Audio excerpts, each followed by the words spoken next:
爱生活，爱美食。大家好，我是小丽。我们今天来做一款简单又好吃的小饼干。这款饼干我们只用到了4种材料，口感又酥又香，简单又营养。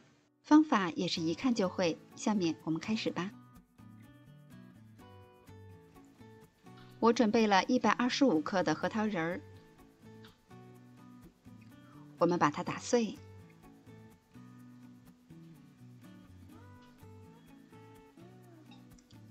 再把核桃碎放入大碗中，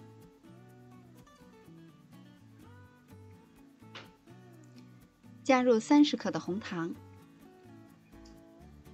大致的搅拌均匀。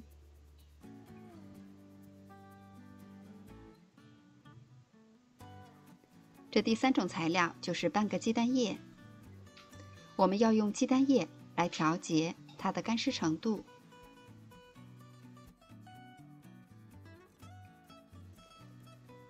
调好了以后，成这样的状态，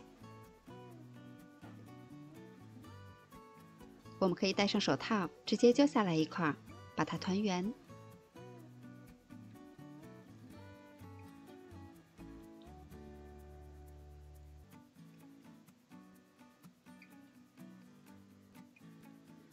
然后再蘸上一层白芝麻。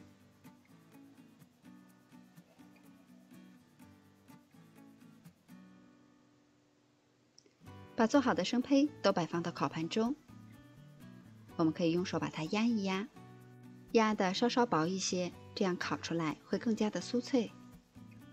饼干需要提前预热5到10分钟，180度上下火烤12分钟左右。因为烤箱之间是有差异的，所以具体的温度和时间还要根据实际情况来适当的调节。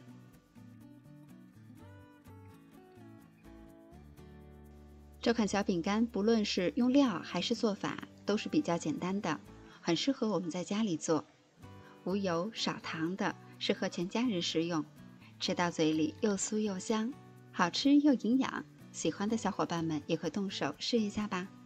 我是小丽，喜欢我的视频请关注留言，明天见。